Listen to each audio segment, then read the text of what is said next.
May 28 ഈ തീയതിയിൽ തിരുസഭ അനുസ്മരിക്കുന്ന വിശുദ്ധർ: വിശുദ്ധ ജർമാനുസ്, സ്നാതിലെ വിശുദ്ധ ആൽബർട്ട്, വിശുദ്ധ ബെർണാഡ്, വിശുദ്ധ കറാനോസ്, വിശുദ്ധ ക്രഷൻസ്, വിശുദ്ധ ഡിയോസ് കോറിഡസ്, വിശുദ്ധ പോൾ, വിശുദ്ധ ഹെലാഡിയൂസ്.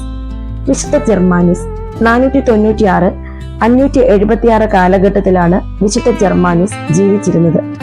80 സംവത്സരം ജീവിച്ച വിശുദ്ധ ജർമാനുസ് ഫ്രാൻസിൽ 496 ഭൂജാതനായി. സഹോദരനായിരുന്ന ഫാദർ സ്കാപ്പിലിയോണാണ് അദ്ദേഹത്തിന് ശിക്ഷണം നൽകിയത്. യുവാവായിരിക്കെ പാതിരാത്രി 2 കിലോമീറ്ററോളം നടന്ന് ദേവാലയത്തിൽ രാത്രി നമസ്കാരത്തിൽ പങ്കെടുത്തിരുന്നു. വൈദികനായി അധികം താമസിയാതെ തന്നെ അദ്ദേഹം വിശുദ്ധ സിംഫോറിന്റെ ആശ്രമത്തിലെ ആബട്ടായി. ആശ്രമവാസികൾ നിദ്രയിൽ അമർന്നിരുന്നപ്പോൾ ആബട്ട് ദീർഘമായ പ്രാർത്ഥനയിൽ മുഴുകിയിരുന്നു. 554 അദ്ദേഹം പാരീസിലെ മെത്രാനായി. സ്ഥാനമാറ്റം ഉപവാസത്തിനും തപസ്സിനും മാറ്റമൊന്നും വരുത്തിയില്ല. രാത്രി മുഴുവനും ദൈവാലയത്തിൽ പ്രാർത്ഥിച്ചുകൊണ്ടിരുന്നു. ദരിദ്രരും അവശരും അദ്ദേഹത്തിന്റെ വസതിയിൽ തിങ്ങിക്കൂടുമായിരുന്നു. പല ഭിക്ഷുക്കൾക്കും സ്വന്തം മേശയിൽ അദ്ദേഹം ഭക്ഷണം കൊടുത്തിരുന്നു. ബിഷപ്പ് ജർമാനുസിന്റെ പ്രസംഗങ്ങൾക്ക് നല്ല വശ്യതയുണ്ടായിരുന്നു. അതിമോഹിയും ലൗകായുധകനുമായിരുന്ന ചിൽഡ്ബർട്ട് രാജാവ് അദ്ദേഹത്തിന്റെ പ്രസംഗങ്ങൾ വഴി ഭക്തനും ധർമ്മിഷ്ഠനുമായി മാറി.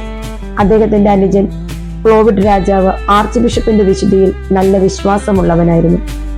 ക്ലോവിഡ് രാജാവ് ഒരിക്കൽ പനി ബാധിച്ച് കിടക്കുമ്പോൾ ആർച്ച് ബിഷപ്പിനെ വിളിച്ചു വരുത്തി. അദ്ദേഹത്തിന്റെ വസ്ത്രം വേദനയുള്ള സ്ഥലത്ത് ചേർത്ത് പിടിക്കുകയും അതോടെ അദ്ദേഹത്തിന്റെ അസുഖം മാറുകയും ചെയ്തു. വാർദ്ധക്യത്തിൽ തീഷ്ണതയ്ക്കോ പ്രാർത്ഥനയ്ക്കോ കുറവ് വരുത്തിയില്ല.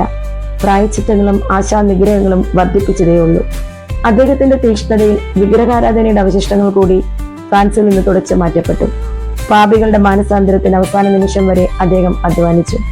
576 മെയ് 28 80-ാമത്തെ വയസ്സിൽ ആർച്ച് ബിഷപ്പ് ജർമാനുസ് കർത്താവിൽ നിദ്ര പ്രാപിച്ചു. ഇന്നേ ദിവസം നമുക്ക് ഇങ്ങനെ വിചിന്തനം ചെയ്യാം: പ്രാർത്ഥനയും പ്രായച്ചിത്തവുമായിരുന്നു ആർച്ച് ബിഷപ്പ് ജർമാനുസിന്റെ ജീവിത വിജയത്തിന് കാരണം.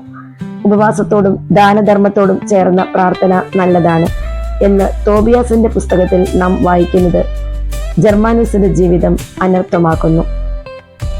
വിശുദ്ധനായ ജർമാനുസെ, ലോകത്തിൽ ദൈവത്തിൽ നിന്നും വിട്ടകലുന്ന എല്ലാ വ്യക്തികൾക്ക് വേണ്ടിയും പിതാവായ ദൈവത്തോട് നിരന്തരം മാധ്യസ്ഥം വഹിച്ച് പ്രാർത്ഥിക്കണമേ.